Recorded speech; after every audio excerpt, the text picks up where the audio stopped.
Welcome to The Explainer. I am so glad you're here today because we're diving into something literally game-changing. Right now, there's this massive global renaissance happening with nuclear power. It's low carbon, it's insanely energy dense, and countries are just racing to build next-generation reactors to fuel their futures. But when you look at this global boom, a massive puzzle pops up the second we turn our eyes to one specific nation, India.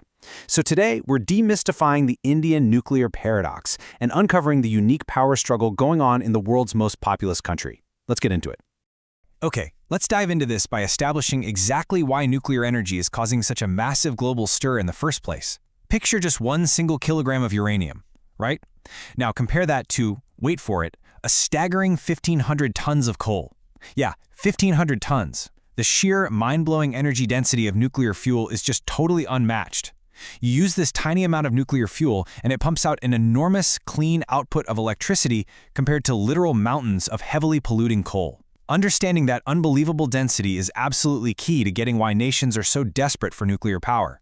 So, how are we going to unpack this giant puzzle? Well, here is our investigation dossier for this explainer. First, the global paradox. Then, talent, cost, and fear. After that, geography and geopolitics.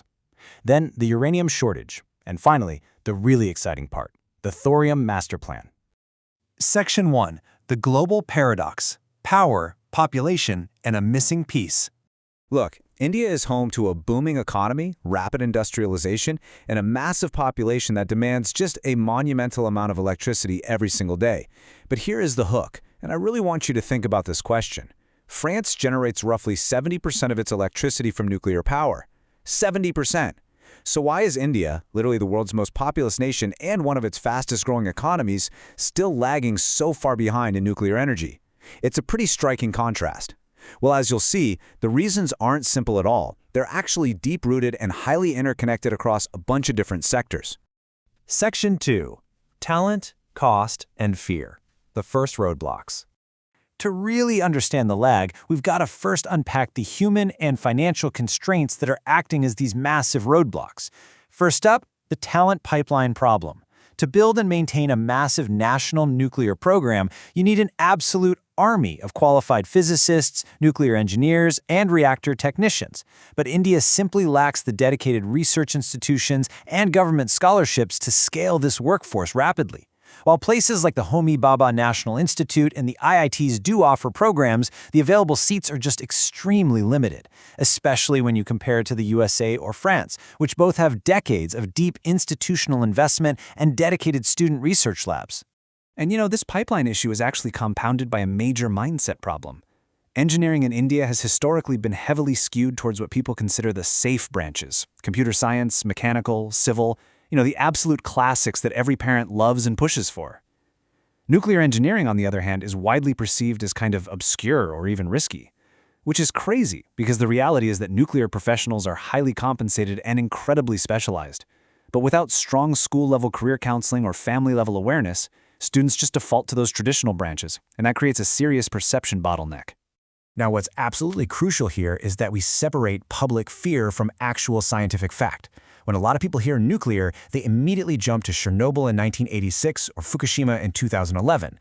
But scientifically speaking, those fears are totally outdated. I mean, Chernobyl was a deeply flawed Soviet design mixed with severe operator error. Fukushima, that was triggered by a literal once-in-a-century tsunami, and it actually resulted in 0 direct radiation deaths. 0.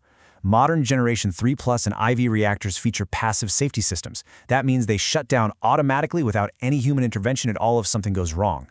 The absolute fact is, nuclear energy causes fewer deaths per unit of energy than coal, oil, gas, and get this, even solar. But overcoming public fear just isn't enough when you're hit with sky-high upfront capital costs. Nuclear plants are extraordinarily expensive, and they are so slow to build.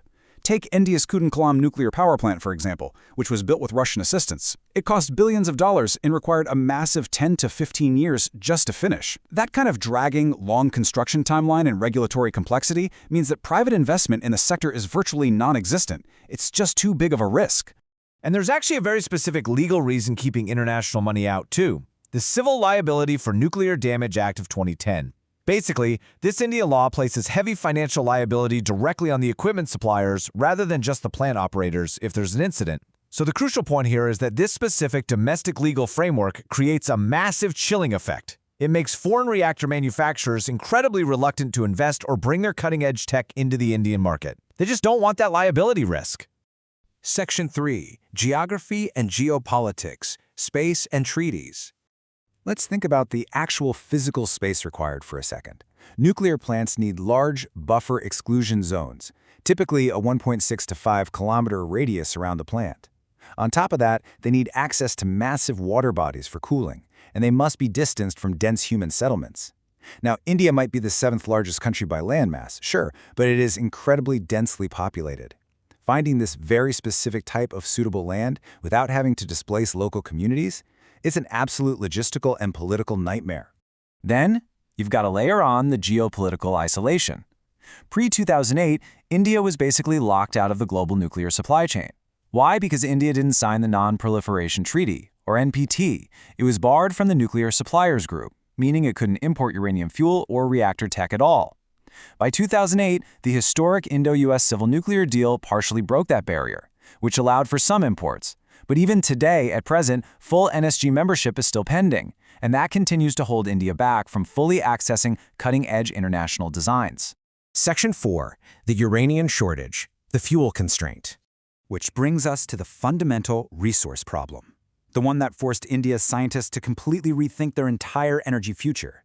Look, even if India had the perfect treaties and all the funding in the world, they still face a really tough geological reality: a domestic uranium shortage. India has very limited, mostly low-grade uranium deposits, primarily found in Jharkhand. This lack of high-grade domestic fuel made the country dangerously dependent on those restricted international imports we were just talking about. It was a severe vulnerability. Section 5. The Thorium Master Plan, Dr. Homi Bhabha's vision. But hey, constraint breeds innovation, right? And this brilliantly illustrates the sheer genius of India's scientific response, the three-stage nuclear program, designed by Dr. Homi Bhabha. Because India lacked uranium, Dr. Bhabha designed a brilliant long-term sequence. Stage 1 uses pressurized heavy water reactors running on natural uranium. The byproduct of that process then feeds Stage 2, fast breeder reactors using plutonium. In fact, India's prototype fast breeder reactor in Kalpakkam is nearly operational right now. And the final, ultimate goal? Stage 3, thorium-based reactors. Now, it's a slow transition, for sure, but India is successfully navigating from Stage 1 to Stage 2 today. Now, you might be wondering, why thorium? Well, listen to this number: 25%. India holds 25% of the entire world's thorium reserves, literally a quarter of the global supply. This is the ultimate payoff of the whole three-stage plan. If they can successfully reach Stage 3, India takes a resource they have an absolute abundance of and turns it into an almost limitless supply of clean energy. It's a total game changer. So how exactly does India bridge the gap between today's roadblocks and tomorrow's thorium-powered future? Well, the solutions are clear and they're highly actionable. In the short term, amend that 2010 liability law to finally bring foreign investment back in. Run aggressive awareness campaigns and crank up the available seats at IITs and NITs to build out that talent pipeline. Fast-track land acquisition policies. In the medium term, invest heavily in small modular reactors, or SMRs. These are smaller, way cheaper, and totally solve those strict space constraints.